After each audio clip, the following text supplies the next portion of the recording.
and then ananiambia manze uko poa, cause nilikuwa nangoja Mbuyu akienda job my dready people come, because there's that bad perception about dreadlocked people and stuff. So later, I remember 2005, Redworks now works at Homeboys. Remember Redworks, the guy who made a song in Coast. So at that time, I was working in a studio called Greenhouse, and Greenhouse was started by K-Short. And I remember I went to K-Short first as an artist, and then I realized that I was giving him direction of how I wanted my beat to sound. So hiyo time siko home, nimefukuzwa home, I have no place, so I went to Malindi to see my uncle. So time nikipata opportunity, I used to go to at that time, going back, I was not working yet, but remember my passion was to become an architect, so I started studying and learning architecture huko kwa street. And there was this guy who was called Patrick Ngala. He passed on though, who gave me an opportunity to learn drawing houses from his place. But it was a very weird fun, like it's like wanafikiria nasikia tu kucheka. So this guy had like 5 girls, watoi, madam, watano, or even more. And then I'm a kid. Then nimekam kwake, namwambia yo, my name is so and so, and I have passion for drawing. Remember, I had already started doing houses when I was 17 years old. Yeah. There's a guy, I even met that guy Juzi, mwenye alini, like, I don't know if I can tell that story because it's also very, very interesting. So remember, when I was 16 years old, I had passion to become the architect. Law nishatupa na nayo, it's too much work and studying. So so Yellow Pages during that time, there were it was the Izoma books, yeah. So go to the Yellow Pages and list all architects in that book, all of them. At that time, I'm still building my 2 houses, na tengeza nyumba na udongo, then I get some money, I come to Nairobi, I buy clothes. I started buying my own clothes when I was 12 years old. Like I used to work and go to Gikomba, nikiwa na do poa. There's a photo nilieka hapo, nilikuwa na nguo kubwa. Time hiyo Kalkani zilikuwa zimetokea boss. So nilikuwa na do nikakam Gikosh. Nikapata jeans, hata sikupima hiyo jeans because it was my like that, yani hiyo jeans boss. Yeah, it was like a gold mine. And then ile day yenye naivana napata ni kubwa. You get. So I list all the architects' numbers, then I start calling one by one. I'm like, yo, hi, I'm 16 years old and I want to learn how to draw. Can I come and show you the houses I've drawn? No. So there's a guy who said yes at City Hall Annex. Yes. I remember that time, Jemaima Thiongo had done akisema atakubariki. At that time, I remember walking from Huruma, nenda Tao, kulikuwa na strike ya mat. Alafu hiyo part, unatembea kwa miguu. Nilisikia hata kwa gari fulani. I don't know, but I can't forget that. So I was walking from Huruma now. So I'm 16 years old. Went to this guy, then this guy is looking at my houses. He laughed. It's like, yo, this, okay. Do you really want to become an architect? I'm like, yes, I want to become an architect. It's like, now this, forget, done. Takes a paper, then he draws. If you're drawing, do this, do this, do this, do this, do this, do this. So now, from the knowledge that I got, I will draw houses, then go back to him. So ile day yote yenye nilikuwa niko Nairobi, I used to make sure that I go to City Hall Annex, ni meet. This is how far I am. And remember 2000, so your time, hey boss, these stories yeah, crazy. Your time sasa nili grow up because now I had the best architect huko Nairobi akinifundisha. And then now when I went to this guy called Patrick nikimwambia I'm an architect, it's true I had a house to draw, but because I'm a young kid and I was kind of like defying. You know, you can't be a young kid and then draw houses. Yes, exactly. So yeah, in his mind, he thought nimefata dem. Because he had 5 girls. Yes. So at that time, nilikuwa natoshana, like, kuna dem flani hapo ilikuwa naitwa Action. Now, Action was like the hottest chick in that whole place. But me, I don't care. Me, I wanted to draw. So, nikamwambia, oh, okay, unataka kuchora? Nikamwambia, okay, kuja kesho time flani.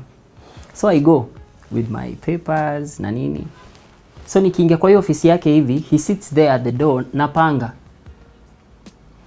It was only one exit, so you can't, because alikuwa anajua huyu amekuja kufuata dem, so tutajua kani architect. So amekanafanya tu, ananiangalia tu. So I take a paper, put it in that desk, and then now started drawing. Then he's like, huyu ni kweli. So and then we kind of like looked alike. So even the guys who used to think, haya babako yuko wapi? So now I even became part of that family now. So I'm drawing and I'm also doing this. So I was staying with my uncle called Bada. I said he's also one of the most significant people. So Bada had come to the UK. Akaka UK, akafanya job, akaget door. But he used to be this rapper. Alikuwa anataka kukua rapper. But now, at that time, he didn't have the opportunity to. So when he's also saying, so passionate about rap, he's like, you know what? Wacha nimsaidie. So he also used to pay. But at that time now, mabeshte mi nimekuja Malindi, I'm chased, I don't have a place to stay. Jize now is also doing other things. Eric is also doing other things. So we are not a group anymore. So I come to Bada. Bada now pays studio time, kiasi, nini. At that time, I'm still training architecture. Then coming to his place, then he had a house project. I drew the house for him. It's one of the best houses still up to date. Also, you drew it was made? Yes. So nice. I'm a young kid, I'm drawing. But at that time, I was also stupid in a way because I could make money. I could have made so much money, but I was still a kid. So like, I don't mind. Like, it's still my passion. That's why even now I don't record passionate people. Because they don't have focus. Because when you're passionate, you only focus on that thing that you're doing that gives you joy and happiness. So for me, my passion was on architecture, and I could draw. You can check it out. It's called Castle of Watamu. I drew that house. What? Yes. Like, Esther, I was so good in drawing houses, but I was still doing music. I think I saw on social media. Yes. What? So there's a time now, because now I went to studio and then see how people were doing. At that time, Fruity Loops is Fruity Loops 3. A friend of mine called Unda, he's called me Taki Sauni right now, because he was also a rapper, and tulijuana when I was in Form 2. So he stays in Malindi. So a friend of his had a computer, Pentium 3. Siku hizi watu wako Core i7, Pentium 3 comp. The Fruity Loops we had was a demo. Fruity Loops. So Unda convinces me to go to his friend's place so that we create beats because we have Fruity Loops. So tukainstall your software. At that time kwa floppy. It's floppy. Yes, floppy disk. So we create. So it's a demo you can't save. How I say walikuwa ni Waislamu, so time ya Ramadhani by 3 you are supposed to be out. Okay. You have to go out. So tumeenda hapo mazi tumecreate nika export your beat nikaeka kwa hiyo floppy disk. So nikakam nikasikizishia my uncle now Bada. But I listens to it and then I'm like, yeah, I've made that thing. Then it's like, really? It's like, yeah, I have. It's like, fine. When I go to the UK, I'll come with a laptop for you so that you create. What? So Bada now goes to the UK because alikuwa amemari huko. So alivyoenda UK alivokam, imagine he brought me a laptop. What? Yeah. Then now I start creating from there. That time it was Fruity Loops iko 4. It was very hard. Hebu mpatie msepa bro. Wewe mseba he's very like, and then the other thing he told me, because so many things I've learned from him. And also I've learned so many things from him through what we used to converse, because Bada was a hustler. Yeah. You get. So he tells me he had a CD, unakumbuka zile like hizo albums, like yenye ulikuwa naeka CDs nyingi.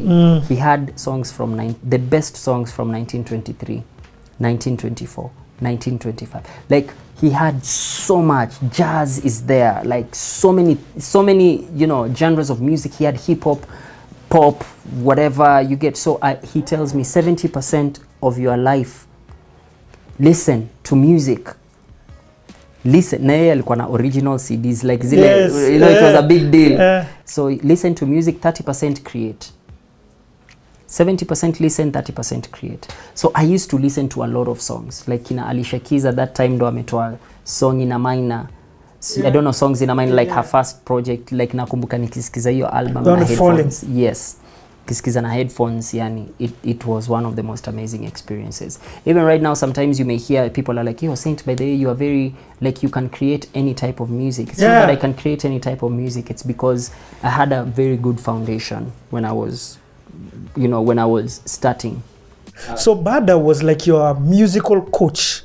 Yes. Now, he was very tough. What have you done? He even brought a microphone. What? You get. And then another problem is the computer he brought me. He told when he was, I didn't know though, and I really feel so bad. He says, I want to buy a laptop so that I can go create music. He was given a laptop that had a sound card, like sound card yake ilikuwa noma, like it was for music only. Yes. So you remember like the microphone port? Yeah. It was for music. I didn't know. What? Because you know you had a sound card for you to use. So the computer was a sound card. Already that one came inbuilt. Yes, inbuilt. So you just plug in your microphone and then, yes, back in the day. So we start creating music and we had a studio called X Clan. Now X Clan, yani maze hapo, I was making music for me, and a cousin of mine also had already started doing music called Justin. So we write, then tunasikizishia my uncle, then uncle sometimes alikuwa na zile rap zake, he used to be another old time ago, then alikuwa na psych, so alikuwa natusaikisha, we record nini, so I started recording, then people knew there's a studio. So now you're the producer, you're the one who is production. Yes, production. So people know there's a studio.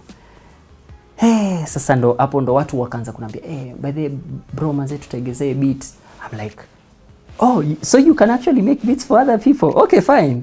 So I started creating music also for other people, pole pole. Then it happened. This is what year around? That was 2004. Okay. Yeah. So 2005, one day tu yani, I don't know, but I understand my uncle. By then I'm understand. Ali come, because now I've grown. I know when. Then he's like, I don't want to see anyone in my house. Kafukuzwa. So now I didn't know anyone from. Okay, I knew because my mom's family is from Malindi now, and I had my uncle who was also well off. But also there's something that I've forgotten. So during that time, cause so hold on, this studio was in Malindi. Yes, where we used to stay. Yes, yes. But also during that time, an opportunity came, cause now my dad also tulikuwa tumekosana na my dad. So my dad calls me, calls my uncle. He's like, huyo mtoto asikii, namwambia atafute kazi, hataki kutafuta kazi. Now there's an opportunity yenye, remember 2004, that's when now nimehepa home, I don't want anything to do with home and everything. And I was going through a very weird depression. And then I remember Bada telling me, alikuwa tu anaona, I used to like going out at night, you know, just walk around at night, like narudi home ka kitu kama 2 o'clock and stuff. During the day I'm working, during the night so there's a time Bada now tells me like, okay, what's disturbing you? I'm like, nothing is disturbing you, and then he's like, let me tell you one thing. You may think you don't know you have a problem, but you have a problem. What is it? Nikambia, oh, you know my dad, you know my mom, anatesa mamangu, sijui nini. Then this guy looks at me, he's like, let me tell you one thing. The first time I came to Malindi, I came in when my first mattress was a carton box. So what are you saying that I've not experienced? Let me give you this advice.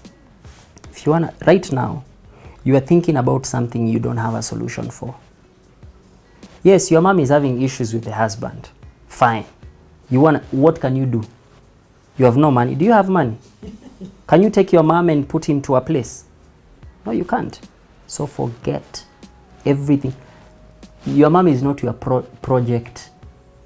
Bwana, we ulisaidia kumkatia.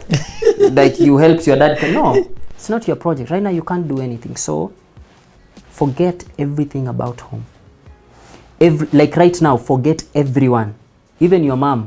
You can't even help yourself. You get. So right now work on yourself. When the right time comes, you'll be able to help your mom. If you don't like what your dad is doing to your mom, you have money, you will take your mom, put her somewhere else. But right now you can't do anything. which for me, by the way, that's one of the best advice I ever received up until now.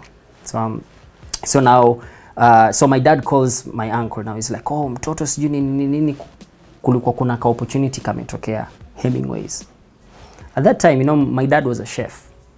I already knew how to, like, my dad somehow venye yes alipasa, and when I think about it, he was actually my hero because I wanted to be my dad. Because I remember there's a time I saw him cook for the first time in my life when I was 14 years old. Alikuwa anakata skuma hivyo. And then me, silly me, saint, when I went to Mombasa, I'm like, I want to be like my dad. I slashed my finger. This finger, it was almost off, kabisa. Then now I was like, oh, my mom is going to beat me. I took elastoplast and nini mpaka ikakuwa iliko, you see, iko combo mpaka. Siku fix poa. So an opportunity, yes, an opportunity now came for me to go.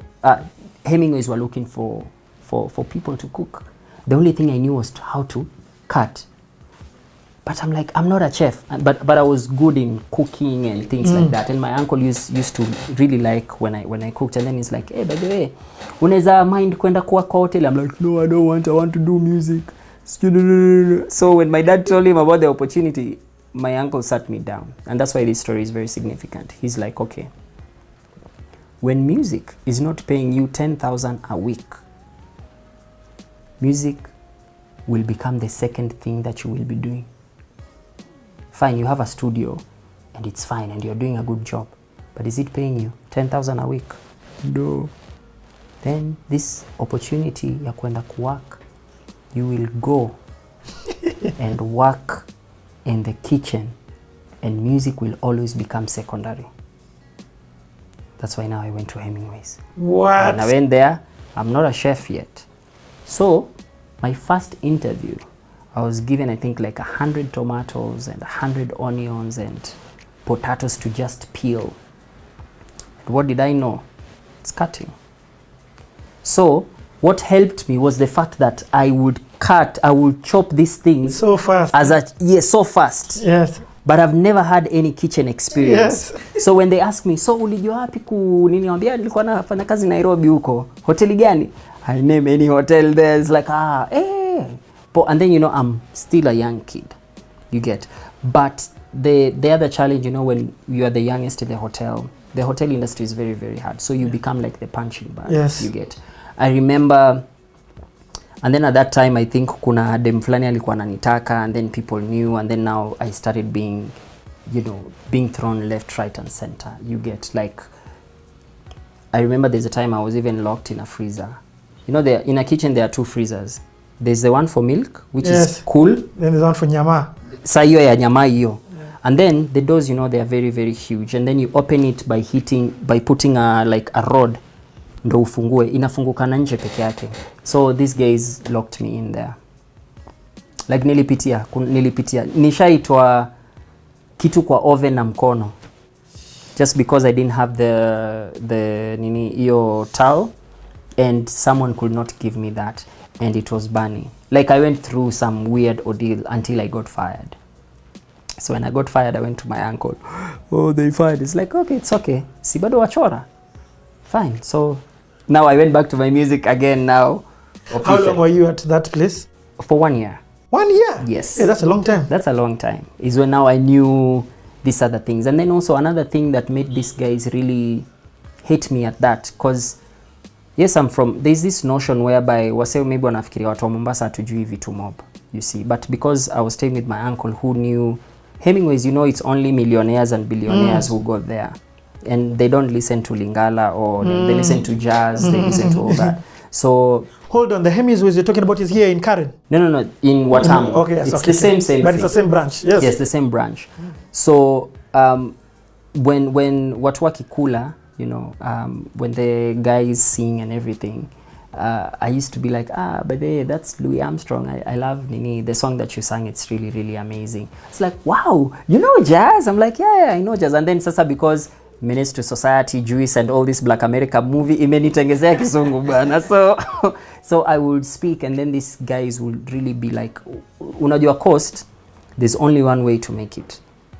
You either get a white woman and leave the country where I grew up and how I grew up, I knew by the time I'm done, I'll be a beach boy. I was a beach boy. I'll get a white woman. Naishia. Na nikishia huko, you know, do itakuwa, my studios ni kubwa, nita make it as an artist. That was how people see it. So when you talk to anyone who is white, there's usually this jealousy thing. And because inferior complex. Yes, that thing. So si venye nilikuwa nateswa kwa kitchen, so the chef now akaona mtoi anaumia, so akanifanya ikifika 5 o'clock ananitoa nje nianze kuserve food. So that I don't go through whatever that the madness that was happening inside the kitchen. So this guy knew, so to protect me now, he now, and serving, you know, you start from 6 o'clock up to 11 or 11 until the last guest leaves. Anaweza leave like 12, then you have a shift at 9, you get. So these guys now, when now they saw, mse kwani, alafu wazungu tu walikuwa tu wanakam, hey, how are you? I saw you singing these songs. Like, yeah, I love this song. Hey, so wase wako, hey, mse bana. Until I got fired. So when I got fired, now I went back to music. But after a short while is when now, Bada now is like, I don't want to see anyone in this house, leave. So now I didn't have a place to stay. Remember, I can't go home because already I messed up with my dad. So I go to stay with my sister. This is the time I was staying with, kuna time fulani uliona, sijuka uliona dem fulani nilikuwa na kare katoi. So ni mtoi wa Sis. So my sister had a room like this. So it was my sister, the husband, 3 kids, and my brother, plus me, in one room. So for me, what I did, I used to, like, ikifika usiku nikishakula, I used to take mkeka natandika nje kwa korido yake. Nyumba za coast, like corridor si kama corridor ya nyumba, huwa ni nje. Yes, you exactly. Get, so nilikuwa nalala hapo. So I slept for 1 year. I used to sleep there. So now I sleep there. Then remember, I had already created a relationship with K-Shot where as I said earlier, nilienda kurecord my first song. Na nika realize I was giving this person orders how I want my song to wear. So I went to K-Shot. So when I went to K-Shot, it was a popular studio. This is now in Coast. In Coast. Yes, okay. Yeah. So I went there nikajifanya tu ka artist nini kidogo nikaona venye wanatengeza muziki. I already had a background with music, so I started if the studio is free, I create my music. Then now few of my friends now, there's a guy also called Modi. Modi is like my brother. He's Arab from Iran or Saudi Arabia, but he's my brother up until now. So he came, so Modi was told, bade kuna mtoto fulani hapa mazee, ana rap kichizi. So he really wanted to see me. So we met. So he's huge, and then alikuwa kona kazu fulani hapo. Remember, I don't have a place to stay yet. So I'm still with your sisters. Yes. And my sister used to stay in a place whereby it was my sister and the kids. This next one, it was a prostitute. The other one, it's a prostitute. Then this other house, the room ilikuwa kuni mse na hazi yake, dem fulani na hazi yake. Like ilikuwa ni mapoko wako hapo. So I'm sleeping outside. I used to be the one who was locking the door after they go to the club, and I'm the one who's opening the door when they come in, like at 4. So I used to sleep for like 3 hours max, because I don't want people to start seeing me sleeping outside there. So I used to read a lot. Paka wanashanga, we ulalangi? Naambia no, mi wanasoma, but I'm just covering up. I'm sleeping. I don't want someone to say I'm sleeping outside, so I'm covering up. Once they leave, I sleep. Ikigongo tu hiyo niko zile za najifanya tu nasoma. They're like, so remember, you're out there. If the rain is falling, it's falling on you.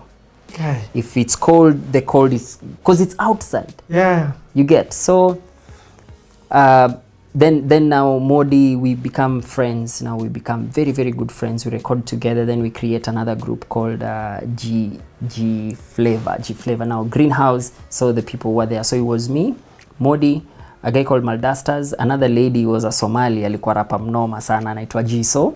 Up until now tunamuita Jiso. Alafu another lady called Nice. Yeah. So Nice, there are some photos I always post na watoi flani, so ni watoi wake. So now we become a group and we start now even performing Mamba Village. So my music is working still and we are performing songs that I'm the one who has produced. And there's a song I had done called Bounce, pathetic song, but it was really cool because now and then I also learned how to freestyle, and that song was, I was just freestyling in that song, and that's the reputation that I got now. Yeah, it's another new sound. Took a Greenhouse Records. Yeah, Scenes be on the bit. Yo, wananiita Scenes be kila mahali nang'aa kama star kila siku chini nani kwa ino industry. Hii ni chemistry kutoka Mayumbu Cemetery. Bad in a rush kwenye hizi pains ni success na jaribu make when they feel this. Siku kam kuleta vita ila nimekam kuendeleza ino katiba. Napita katikati ya ino ministry straight toka Galilee ni missing speed. Inashika kutoka Mombasa hippie ni fat man kama kawaida to your greenhouse. What's a bounce fellas na mamanzi crazy booty one like a gypsy G nakam kama missing speed wakilisha mitani kwa mapambika ruke nami. Yeah, everybody move to the beat. Kawasia ni track beat. Yeah, beat ni kali G toka Greenhouse mimi niko God MC. Everybody move to the beat. Kawasia ni track beat ni kali G toka X Clan mimi niko God MC. Everybody like your star ishanipa mi wasi yani natama music iwe my dynasty microphone mkononi kwani. Then now it started playing on radio. Then now I'm on radio. So Bounce is not the first song of yours? The first song that actually was played a lot. But it's the group. No, that Bounce was my song. Oh, Bounce is where peke? Me peke yangu. And then now we now started doing songs together. Then we were going for performances, nini. And then Modi was like our rich person there. Yeye ndo alikuwa kona kila do. So yeye ndo alikuwa anatupeleka kani club tunaenda na gari yake nini. And then after some time the group broke up. So Jimia is a Somali, so Somali na muziki habana, you know. Yes. Then Maldasters I think came to Nairobi. Then Nice, like just things happened. Guys went, yeah. So Modi is like, yo bro, to Nairobi bro. At that time there were some issues he was trying to handle, and because we had become very very good friends and we were like brothers, so he gave me actually a place to stay. That time tuko na ka place poa. Nice. The beach Fort Jesus iko like your neighbor. The beach iko hapo tulikuwa tunatesa. You know. And then we come to Nairobi, then we go to Homeboys. So when I go to Homeboys I meet Redwax. Remember he's like the first producer who produced my song when I was with Mabeshte. So I go there nikasikizisha Redwax song zangu. Redwax akazisikia and then he's like, hizi songs ni poa lakini quality yake ni mbaya. Tukasema sasa how can we get the quality? It's like the only way you can do is to, okay, there's this course we have here at Homeboys. But we have finished like tushamaliza like intake. Si hata intake tushamaliza mpaka next year because it was during November going, actually ilikuwa December.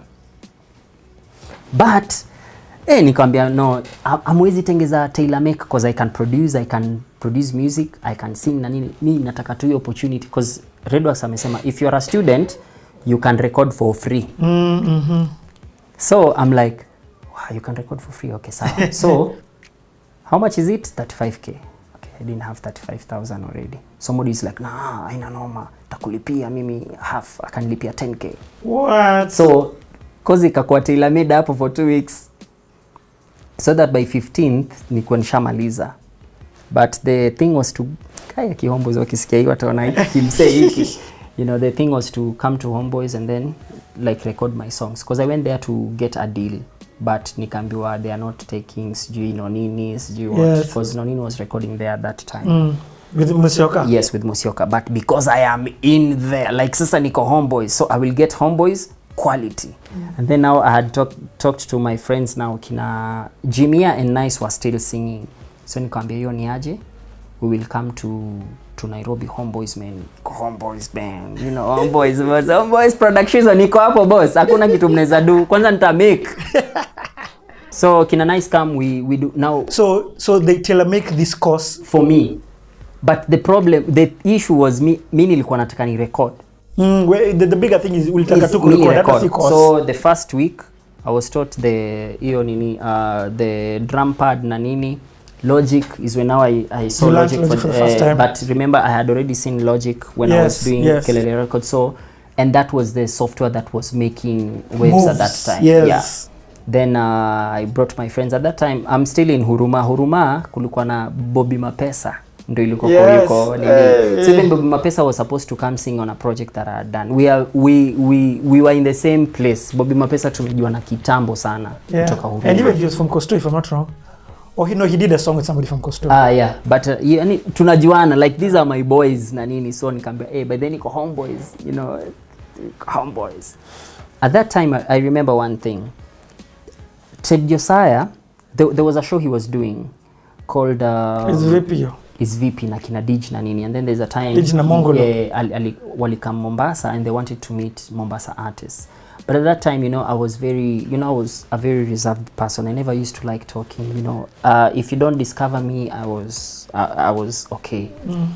Then artists walikuwa kona moto, unajua naenda kana kwa interviewed me. I just wanted to see Ted Josiah. Ted Josiah, yeye ndo ametengeza Kalamashaka. Boss, so mi target yangu, I didn't even want the interview. I wanted to speak to Ted Josiah. Then at that time, I'm at Greenhouse. Before now the tailor making thing at Homeboys, I was at Greenhouse, and then now nika get to an opportunity, an opportunity to nikamwambia, hi Ted, my name is so and so and I'm a producer, I'm learning how to produce, just listen to my song, tell me how they are. That time Walkmans, there's no iPods or whatever, so he listens to it. Then there's a song I had done, I can't remember, but it was a very good song. So he's like, you did this? It's like, yeah, I did this. Yeah, wow. This is actually a very, very good job. Woko poa. You'll become a producer if you keep at it. But anytime you come to Nairobi, hala. Maybe Ted thought I was kid like alisema tu maybe alikuwa na jokes. At that time there's this guy I don't know if you remember, kuna kabinti alikuwa anaitwaje huyu jamaa, alikuwa Bambuna huyo msee mwenye alimba naye. So there's a song at that time when I was still with my uncle, we did a song, alimba song Homeboys inaitwa Katika in my video. Katika in my video. Huyo msee mwenye at that time Kabinti. Kabinti, chorus ya Kabinti. So at that time we had planned, if you make it fast, you tell me. If I make it fast, I will tell you so that we record. Huyo msee alikuwa anaitwa, I think target tu jina yake, he gets a deal at Homeboys and does a song called Katika. And then what he does, he takes the verses. The song we did together. In that song, this nigga just decided to make it by himself.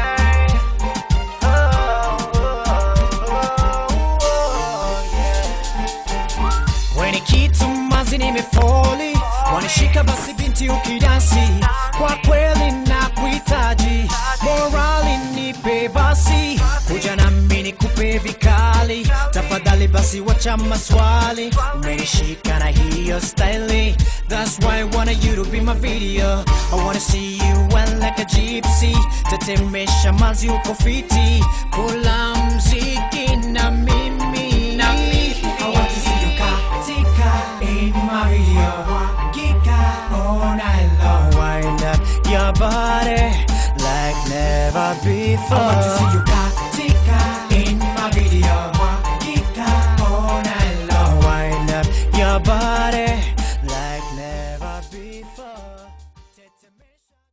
Yeah, but there I was really hard. And remember, you know, the competition already, I did it, we failed. Yeah. Then Bada, get out. Yes. Then this thing, like every single place, when immediately I want to make it. Knows. There's even a time, there was a studio called Tabasamu Records. And Tabasamu Records, yes, Tabasamu Records, kina Kingston and Bedbug. Like, hiyo ndio ilikuwa studio ya kusema. And there were two people. There was Babli and there was Hassan. Hassan is an amazing person.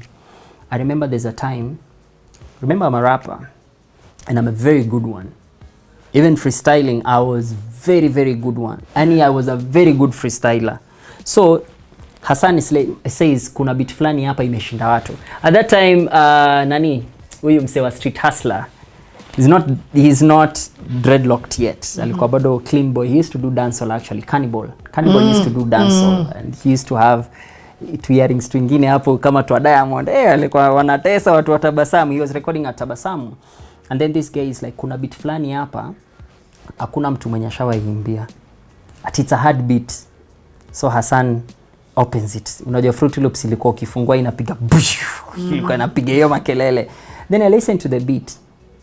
It's like, so this is the beat. Yes. So mtu akirapia ana get 3 songs for free. Kamiliza uko sure? It's like, yeah, niko sure. Boss, I rapped I think for like 20 minutes. And then after that, Babli comes in. He sees me rap. And then he calls Hassan. When Hassan walks in, we're being chased out of the studio. Serious? Yes.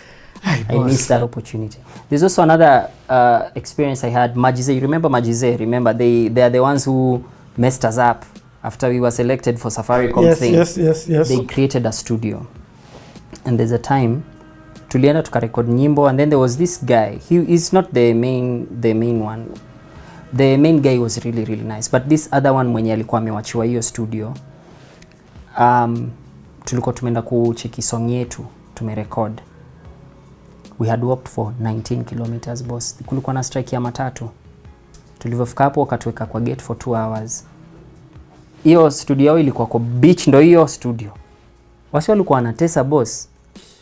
So we go there, then this guy is like, sisi bana, sisi tunatengeza mahit, sisi tunatengezea watu wakubwa, sisi hatutengezei muziki maskini. like you've seen, you umetamak. Okay, so let me ask you. So say uko Homeboys. So I'm in Homeboys. Uko Homeboys kure unalan drum, your drum pattern, Logic. So I'm doing the nini, nalan Logic kiasi. Then after the cause for me I wanted to record my songs ikwe na quality poa so that I get signed at Homeboys at that time. But I think after I finished, I think the cause nilivokam Nairobi ulizia hiyo story ya kusainwa say ikawa music now started it didn't become their goal because now radio imetokea, you know, and then also your time I think events zilikuwa so that hiyo ndio ilikuwa ina nini, and then the academy, so I didn't get an opportunity, so I come back home. Now I come back to Mombasa. Remember me and Bada? No. Hold on. So you've done all this at Homeboys, but ukai unatoka? Nikatoka cause now hiyo chance yenye nilikuwa nafikiria haikukua. And then remember that time Mombasa and Nairobi there was a beef. Yes, there was a crazy beef. I remember kuna song fulani.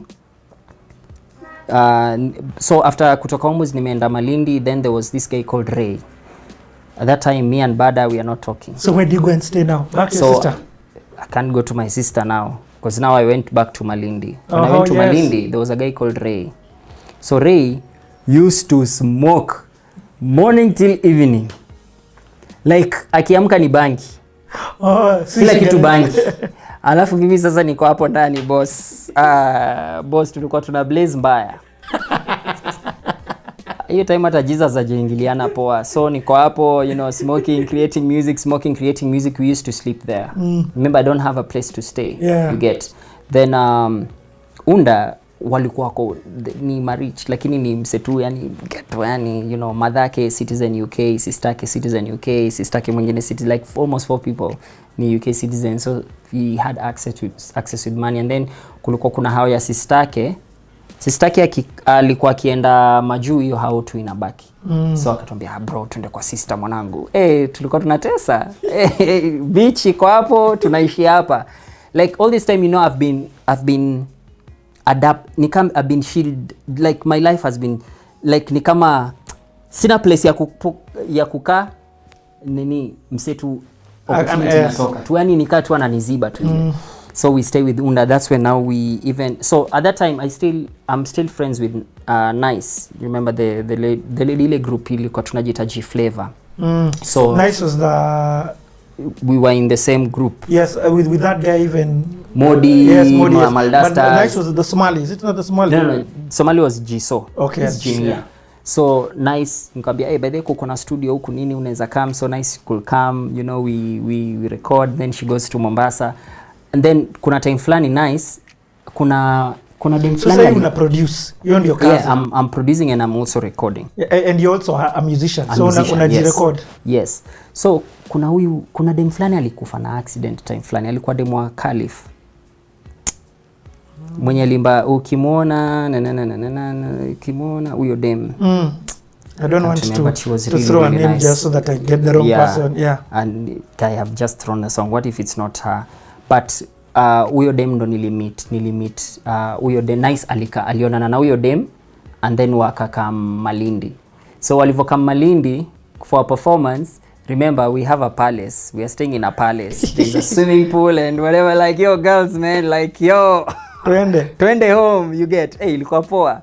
So wakakam, so we became friends na huyo dem. Then after I think 2 months huyo dem alidai na stuff ka hizo. But remember still in Malindi. So any song I used to produce, nikisha weka catalog na Nairobi Homeboys because my friend was there. So this is what I have done.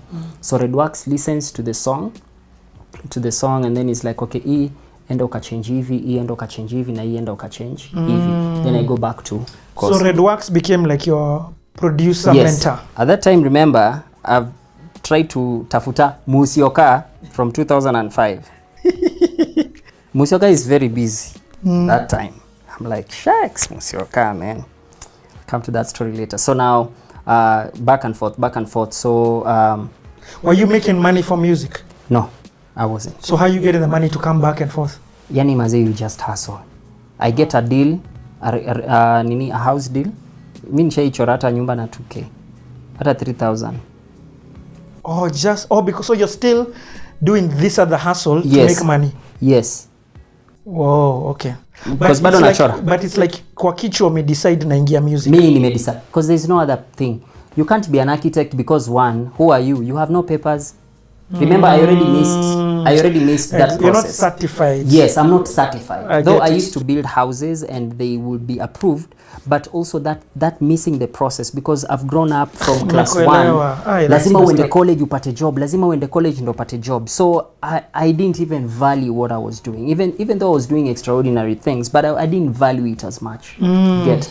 So tunanini, so it was me, Unda, and then another lady came in called Kathy. Kathy is... Hold on. So that means you must have had a reputation for drawing houses. Yes. If people were calling you. I was called by the town clerk. In fact, when he had a kid, I was called by the town clerk of Malindi. Nikambwa, this is the kid that... Do you see those plans, those ones? This is the kid. What? That comes. I've drawn. There's this MP, the Munyez MP, hoteli yake. I drew it in Watamu. Maybe aliuza, but I remember I drew it. Even a tree. I drew that hotel. I was paid 1,000 shillings. Now, like, and when that's 1,000 shillings. Ilikuwa excess at that time. Because I thought maybe I would get like 20 G's. Yes. You get. Nikalipwa 1,000. Nikasema, by the way, from now on, I'm not drawing anything. Because I'm a kid, I'm not expecting anything. Yeah. So when I went to the guy who now linked me to that job, akanambia, alikuwa anaitwa Peter something.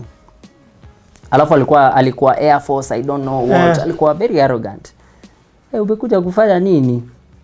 Ile nyumba ambayo unanidai, ulinipea pesa unataka. Anabeba but si nilichora ile nyumba. Ulichora nini?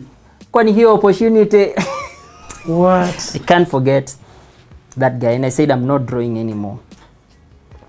Okay. So now it's me, Unda, and a lady called Kathy. Now Kathy she's one of the most best vocalists I've ever had in my lifetime, like internationally and locally. She was really, really good. So we could do songs and then come to Nairobi. Homeboys wanasikiza. So they used to see me a lot there. Oh, ndo ule mtoi. Oh, anafanya mziki. And at that time, Redworks had told me, when you start recording, don't go for the big artist. That's why I'm really, really passionate about artists who are either not known, so that we grow up together. So go get talent, and then, so that's why I was very passionate about, you know, artists who are not there yet. So during that time, I meet a lady called Binti Africa. Binti Africa, that time she had recorded with Caliph. Tunaleta more fire. Like she was also amazing. But now nimemeet Binti Africa. I think Bada got a project ya kuchora nyumba. Then he's like, yo, where are you? Then akanikatia, oh, we will create a studio within it. So I left Ray. Hiyo studio actually ilifungwa. So venye ilifungwa, Bada ndo akanicall. Nikanambia hiyo ni aje, come we do this project. I can create a studio for you, nini. Then he came with the mic, ile studio boss. Nimemake a computer, Pentium 3. So we kind of like had an on and off relationship, but we came together with Bada because of the house project that I was, now alikuwa UK bado, so I was managing that project. Then now there was a place where we were staying, like my cousin was staying in a room like that and I was staying in a room like this. But then I remember that time my cousins walikuwa wamefukuzwa kwa nyumba yenye walikuwa wanakaa, so I sacrificed my home. Ile room yenye nilikuwa naishi nikamwambia wakae hapo. So I used to sleep at the studio kwa floor tu hivyo. Yeah. So usiku ilikuwa ikifika najifanya natoka, usiku ikininina naingia kwa hiyo studio. Pia hata ulikuwa uwezi lala cause ilikuwa ndogo sana. So I used to sleep in a touring office. So hiyo time ndo nikamit Binti Africa. So Binti Africa came, akaambia kuko na studio, alikamna kina Gabu hizi kumbuka, but alikamna Gabu. So kwambia studio, niko nao Gabu. At that time wame record Si Lazima to Do. It was a big song. So we became friends with Binti Africa a lot. Like we were very, very good friends. So that time, you know, I was still into drugs, yeah. So Binti Africa alikuwa ananiletea ka kilo moja ya kitu fulani hapo, yani mimi nachana, yani nilikuwa nachana mbaya.